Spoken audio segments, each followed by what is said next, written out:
Bonjour à tous et bienvenue dans cette nouvelle vidéo pour vous présenter 7TV Fantasy de chez Crooked Dice.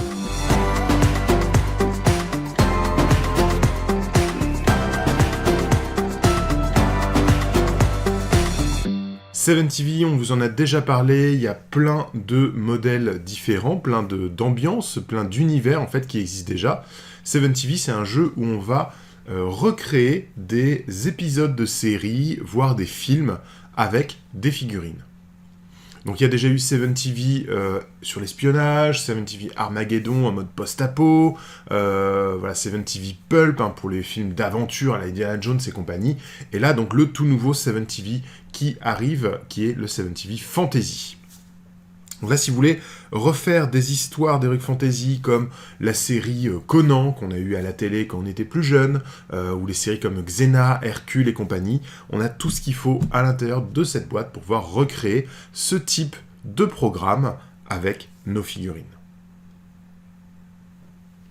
7TV, c'est un jeu pour 2 à 4 joueurs qui est disponible que en anglais chez Crooked Dice et qui propose en fait de jouer avec ce qu'on veut comme figurine, mais Crooked Dice propose quand même beaucoup de références pour compléter vos effectifs. Alors, dans cette boîte de 7TV Fantasy Cinematic Skirmishing in Fantasy World, on va avoir tout le matériel nécessaire pour jouer. Et quand je dis tout le matériel, en fait, il vous manquera que les figurines, quelques dés et des décors. Voilà. Mais c'est vraiment... j'ai envie de dire, ils ont pensé à tout, c'est vraiment une belle boîte avec tout ce qu'il faut. Alors là, une petite carte publicitaire pour vous expliquer ce que c'est. Voilà, très intéressant. On va avoir évidemment la petite fiche de référence, avec toutes les actions, etc. Donc tout est très bien noté, etc. C'est vraiment très très bien. Et on va retrouver 4 livres qu'on va présenter un par un par la suite. Donc là, on a le Encounter Guide. L'Encounter Guide, ça va être des lieux. Voilà, les lieux où il va se passer des choses. Donc par exemple, si vous jouez, vous pouvez jouer dans le Hall des Morts, dans la Forêt Enchantée, dans le Labyrinthe, sur la route, etc. Donc selon le lieu où se passe votre histoire, le tableau d'événements n'aura pas le même effet. Et ça, c'est super intéressant. Va y avoir des monstres, etc. qu'on va rencontrer qui ne seront pas les mêmes d'une partie à l'autre selon le type d'environnement dans lequel on a décidé de jouer. Donc ça, c'est vraiment très agréable. C'est ce genre de petits détails qui fait que le jeu est très riche, très profond, avec beaucoup de rejouabilité et surtout est extrêmement narratif. Voilà. On a un petit guide, ça j'aime beaucoup, le guide des genres. Donc on va avoir plusieurs genres de la fantasy qui vont être expliqués dans un autre livre. Et en fait, ça va nous dire quel environnement correspond à quel genre. Donc on a les genres de la fantasy légendaire, les genres de la high fantasy, le genre donjons et dragons, le genre low fantasy. Enfin voilà, il y a plein de choses très sympas qui vont vous guider à travers ces différents livres et ces différents manuels. Ensuite, on va trouver le Director's Guide. Alors, Director, en anglais, c'est le réalisateur. Donc là, voilà, ça va être le livre du réalisateur. C'est les règles du jeu. Donc tout est présenté un peu, de façon un peu rigolote, opening credits et tout. Donc on va rester dans le thème de la série, du film, etc. Les livres de règles sont en format paysage, qui rappelle l'écran de cinéma, écran 16/9. Voilà, petit clin d'œil jusqu'au bout, jusque dans la création des objets. Je trouve ça super chouette. Les règles, c'est très facile. On a des cartes de caractéristiques qu'on va voir par la suite.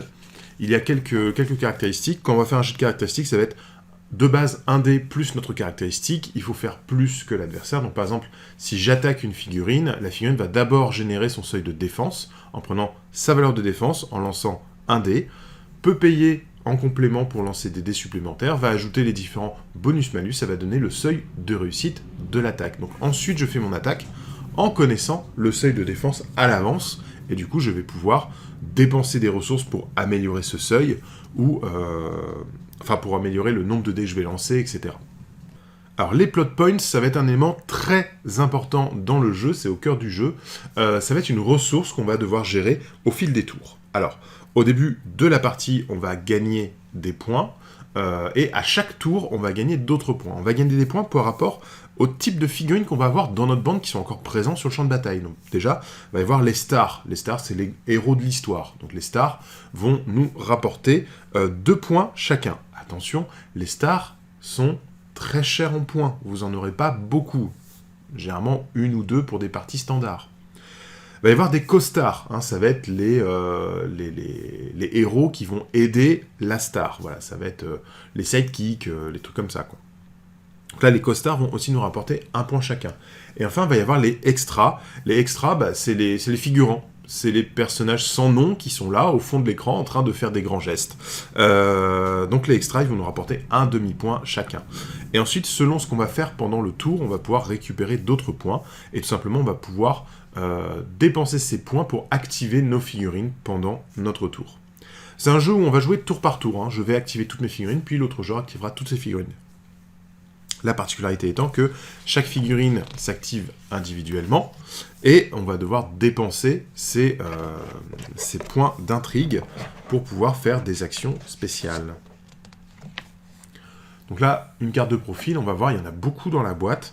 Les profils, vous avez les 6 caractéristiques avec leurs valeurs qui sont données, donc valeur plus 1 des 6 en général. S'ils ont des pouvoirs spéciaux, c'est marqué ici, et leurs attaques sont là, donc ça dit si c'est une attaque de corps à corps, une attaque de tir ou de la magie. Le bonus au jet de dés, le bonus à la caractéristique, et l'effet qui est derrière. Voilà, donc c'est très simple. On va voir le genre, encore une fois, genre d'histoire, d'où provient le personnage. Ça, c'est très rigolo. C'est vraiment le genre de détail que j'aime beaucoup. Pour la mise en place du jeu, on va commencer par déterminer, en fait, la taille de l'affrontement, qui va déterminer le nombre de points qu'on a pour recruter les personnages, qui va déterminer la taille de la table, et le nombre de cartes trilogie dans le paquet trilogie. Alors, les cartes trilogie, ça va être des paquets de cartes qui vont avoir un niveau 1, 2 ou 3, et le nombre de cartes de niveau 1, 2 et 3 va dépendre justement de la taille de la partie. Donc, par exemple, si on fait une partie sur une petite partie, il va y avoir 5 cartes acte 1, 5 cartes acte 2 et 5 cartes acte final, d'accord ? Alors que si on joue sur une très grande table, ce sera 7 cartes de chaque, voilà. Le trilogy deck, en fait, ça va être des cartes événements. Au début de votre tour, vous choisissez si vous piochez 1 ou 2 cartes événements, et si vous en piochez une, vous la retournez, vous faites l'effet. Si vous décidez d'en piocher 2, vous allez récupérer tout de suite 2 points d'intrigue, et vous résolvez l'effet des 2 cartes. Alors, attention, c'est dangereux. Et quand on a fini le paquet, c'est la fin de la partie. Donc il y a ce truc très intéressant de risque-profit et de gérer le tempo de la partie aussi. Hein. Si vous voulez que la partie s'accélère, parce que, mettons, vous êtes le héros, vous avez réussi à récupérer l'artefact, voilà, il faut juste réussir à survivre aux vagues de monstres qui arrivent. Peut-être que vous avez envie d'avoir que la partie s'achève vite et du coup piocher plusieurs cartes à la fois. Tandis que si vous êtes en face, le héros a déjà son objet et c'est à vous de le récupérer, vous avez peut-être envie d'avoir un peu plus de temps. Donc ça, c'est très intelligent comme système. Voilà.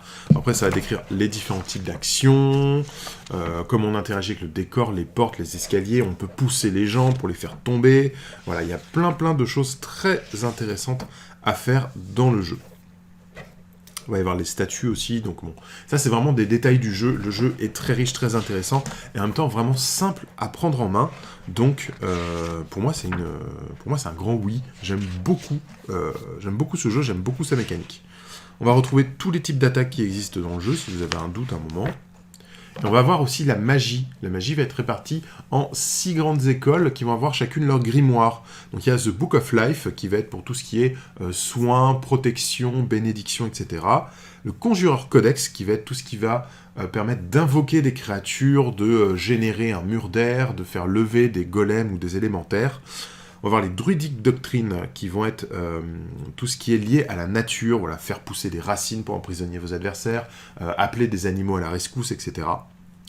The Infernal Folio, ça va être tout ce qui est invocation de démons et magie infernale, ouvrir une faille, balancer des boules de feu, tout ça. Scrolls of the Dead, forcément c'est lié à la nécromancie, donc ressusciter les squelettes, les zombies, voire balancer des traits de mort, ou voire aussi avoir tout ce qui est augure et communication avec les morts. Et enfin, on a le Tome of Shades and Shadows, qui là va être toute la magie d'ombre, de traîtrise, de duplicité, etc. Et donc, quand vous recrutez un lanceur de sorts, un sorcier, il a une valeur Magic User, qui est le nombre de sorts qu'il peut choisir. Et en fait, vous allez avoir dans son profil à quel grimoire il a accès. Voilà.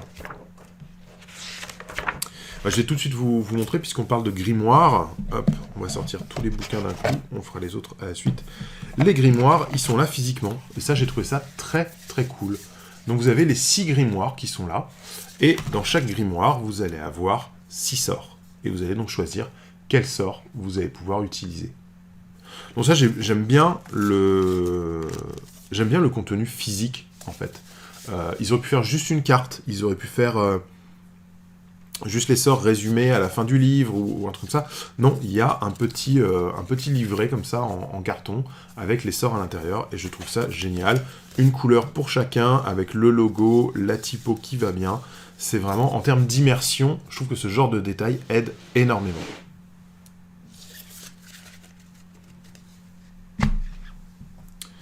Alors, qu'est-ce qu'on a d'autre? On a le Producer's Guide. Producer's Guide, ça va être pour préparer la partie. Et alors, ils ont un truc au début du livre, si vous êtes à l'aise à l'anglais, je vous conseille de lire comme ça, cette histoire qui au début, c'est assez génial.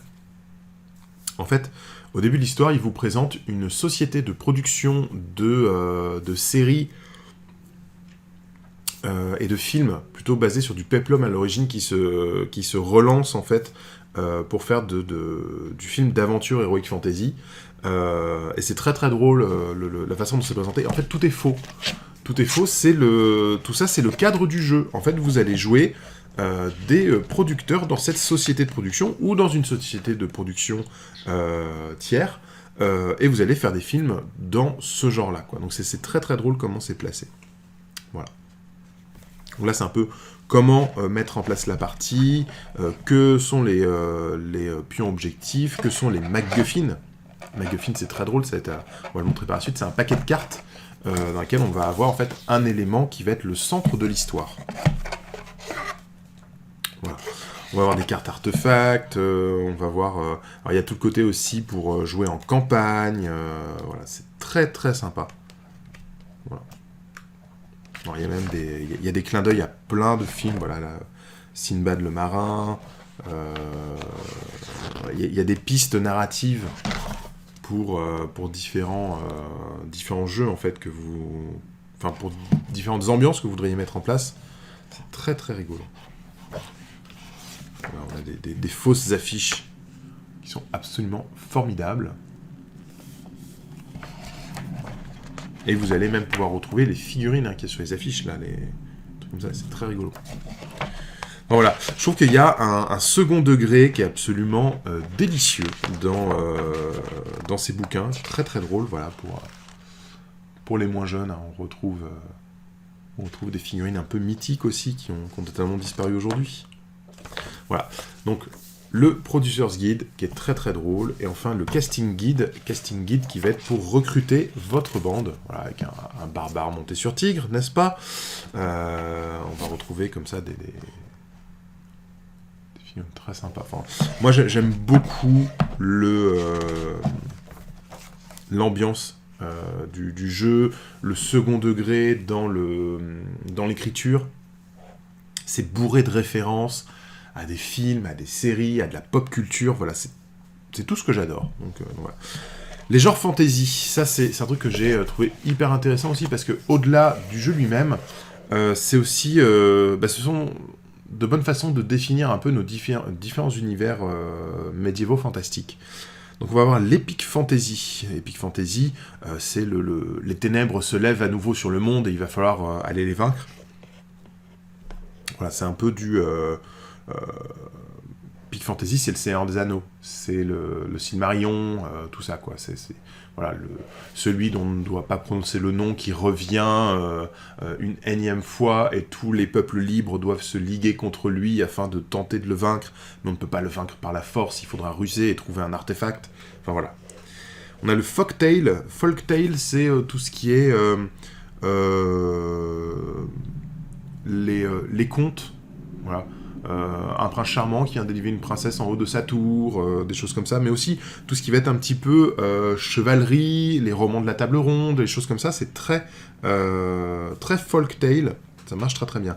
L'historical fantasy, c'est très proche du folktale, mais un petit peu différent. Disons que le folktale, il y a le côté conte de fées, là où l'historic fantasy, ça va plutôt être revivre les événements, par exemple Jeanne d'Arc, mais en fait Jeanne d'Arc était guidée par un sage magicien qui s'avère être Merlin, qui en fait était déjà le sage qui avait guidé le roi Arthur, et voilà, enfin vous pouvez faire des trucs comme ça sur tout, enfin c'est très très sympa la fantasy historique.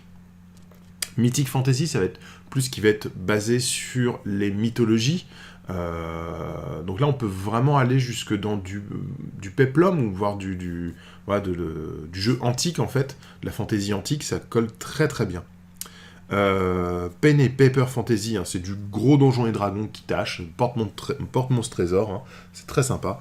Et on a enfin le Sword and Sorcery, et là c'est très héroïque, un petit peu à la Conan, enfin ce qu'il y a de plus fantastique dans les romans à la Conan, où voilà, on va avoir des héros avec des épées magiques taillées dans le métal étoile, voilà. Ensuite, on va voir les différentes stars avec les archétypes qu'on va pouvoir retrouver. Il y a d'ailleurs un petit passage sur héros ou vilain. Voilà, est-ce qu'on est le gentil ou est-ce qu'on est le méchant dans l'histoire ? Ça dit que, en fait, on s'en fout, parce que le méchant d'une histoire peut être le héros d'une autre.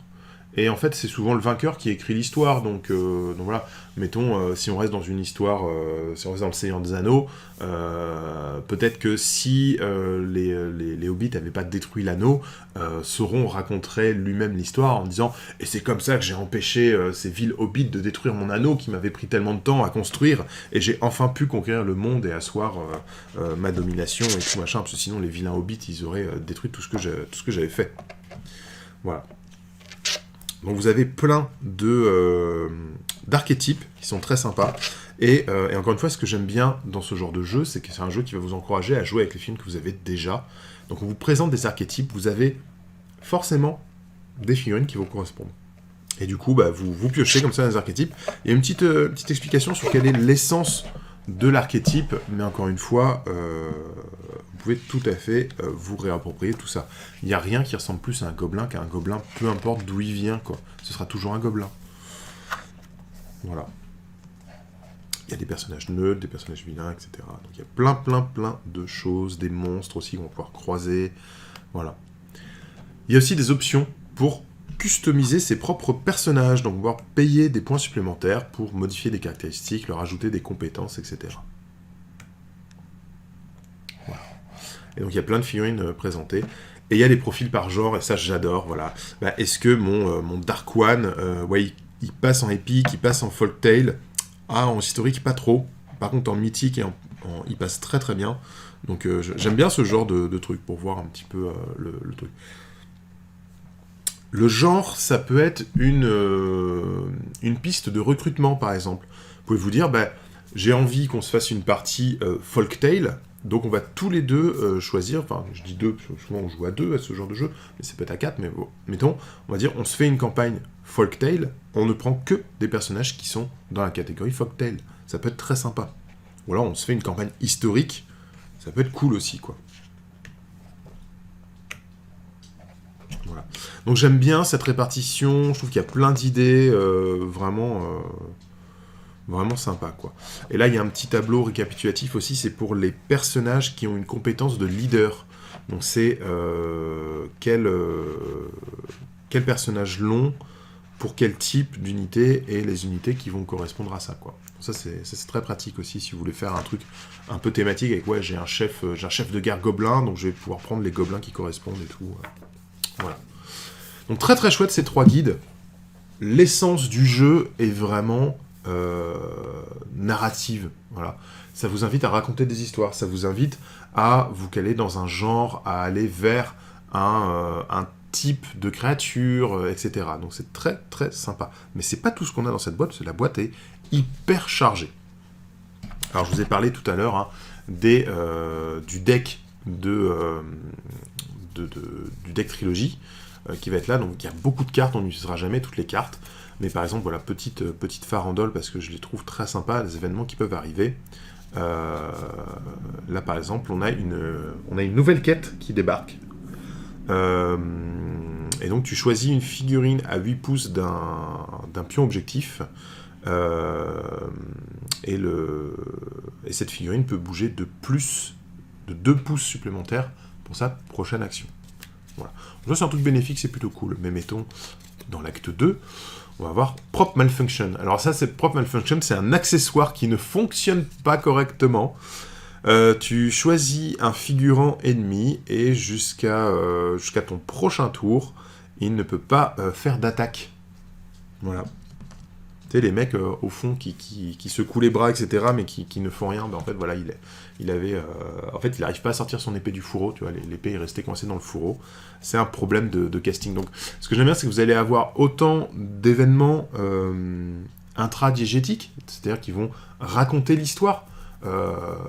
Un ermite vient et vous propose son aide, ou vous tombez dans un trou, mais vous trouvez une médaille qui brille au fond, des choses comme ça, et des trucs extra-diégétiques, non pas au jeu, mais à l'histoire qu'on raconte. C'est-à-dire que, merde, il y a l'éclairage à péter, donc ce tour-ci, on est dans le noir, le temps que le technicien répare l'éclairage. Voilà, des trucs comme ça, c'est très con, mais j'adore. Là, une petite carte au hasard, voilà. Échec critique. Si on fait 1 pour une attaque, c'est la figurine qui fait l'attaque qui se prend les dégâts au lieu de la figurine ciblée, quoi. Voilà, c'est des trucs tout bêtes, mais j'aime beaucoup, et ça donne vraiment un nouveau souffle au jeu, c'est-à-dire que, comme en plus vous choisissez si vous en piochez 1 ou 2 au début de votre tour, il peut y avoir des tours où il va se passer beaucoup de choses, et d'autres qui vont être plus calmes, et ça va permettre de respirer assez vite, que le jeu soit trop linéaire, en fait. On va avoir aussi des artefacts. Donc ça, vous allez avoir droit à un certain nombre d'artefacts au début de partie, selon le nombre de personnages, de stars, de co-stars, de personnages avec une compétence liée aux artefacts. Vous allez piocher un certain nombre de cartes et vous allez en garder la moitié pour utiliser. Voilà, donc on a des choses qui permettent de... je dirais pas pourquoi ils sont là, les artefacts. Voilà, on a l'écharpe de cristal, le sablier du temps, le compas magique, voilà, donc c'est que le tapis volant, etc. C'est que des choses qui font référence à des histoires célèbres et tout, et j'aime beaucoup. Il y a même là, je crois, il y a la Holy Grenade, la pomme empoisonnée, attendez, voilà, Holy Hand Grenade. Faut pas compter à 2, faut pas compter à 5, faut compter jusqu'à 3. Voilà, c'est très très drôle. Voilà, donc il y a plein de petits effets qui sont liés à ça, c'est très sympathique. On va voir les MacGuffin. MacGuffin, c'est un paquet de cartes, ce sont des artefacts très puissants, qui souvent vont être la raison pour laquelle les personnages vont se battre.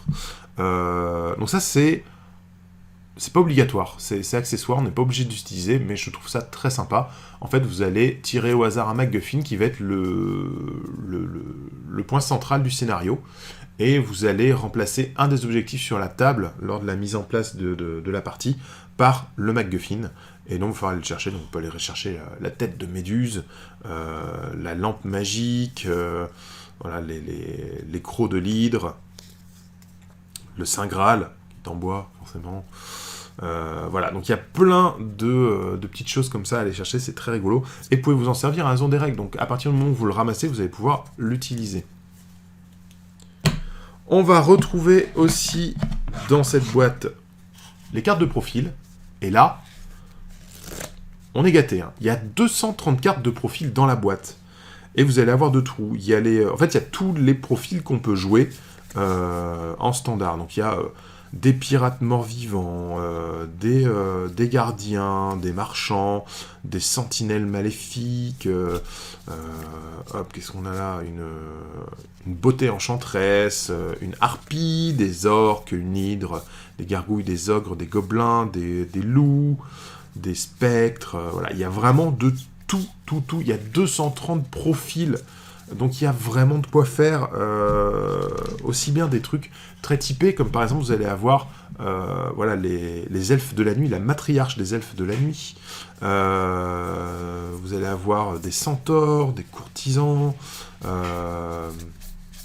Donc il y a plein de choses très sympas, quoi. Des zombies, et évidemment des zombies. Des chasseurs, des marins, le fou, élémental de feu, enfin voilà. Il y a de quoi faire. Et enfin, dans la boîte, on va retrouver un peu de matériel de jeu. Donc déjà, ces petites gemmes qui vont être très utiles pour les points d'intrigue. Et on va retrouver en fait tous les gabarits nécessaires au jeu pour les différents sorts et différents effets qui sont en bois, en MDF imprimé. Je trouve ça très joli, avec le petit côté vieilli rétro là qui fonctionne très bien.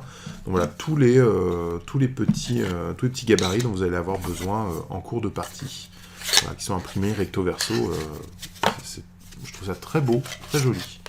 Et on a même une planche de pions, et toujours en MDF, des beaux pions en bois, très jolis. Ils sont recto verso encore une fois, donc on peut les détacher comme ça. Voilà, on a des petits pions de très bonne qualité et tout, c'est vraiment agréable, très chouette. Alors forcément, je vous ai dit, c'est un jeu qui vous invite à jouer les figurines que vous voulez. Cependant, Crooked Dice étant aussi un fabricant de figurines, il va vous proposer toute une gamme pléthorique sur cet univers. Et j'ai retenu deux petites choses qui ont vraiment gros coup de cœur chez moi.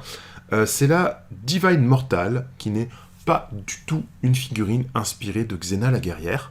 Mais voilà, la figurine est vraiment sympa. En plus, Crooked Dice, c'est pas très cher, surtout si on a l'habitude des figurines de chez Games Workshop. Et c'est plutôt de la bonne qualité. Donc là, c'est des figurines en métal. Voilà, la Divine Mortal, j'ai vraiment beaucoup aimé. Et il y a les orques de guerre, que j'ai trouvé dans un style absolument rétro et tellement cool, mais énorme.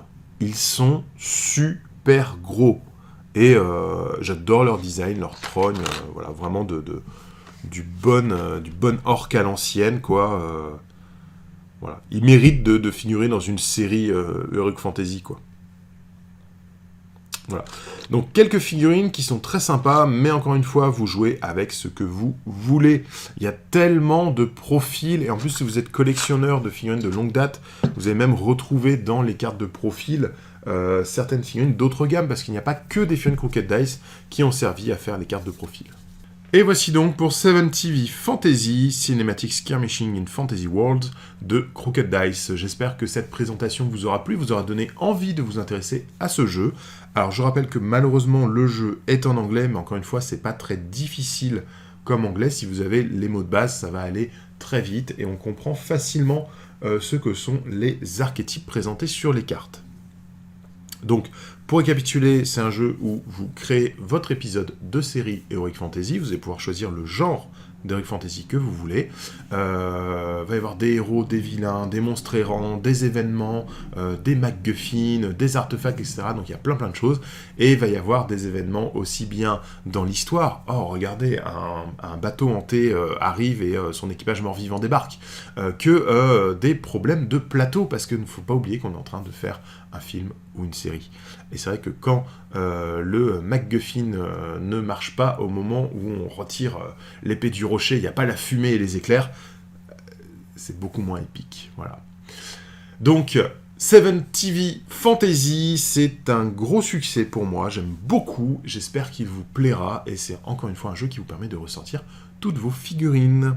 Voilà, je vous dis à très bientôt pour de nouvelles vidéos, et en attendant, jouez bien.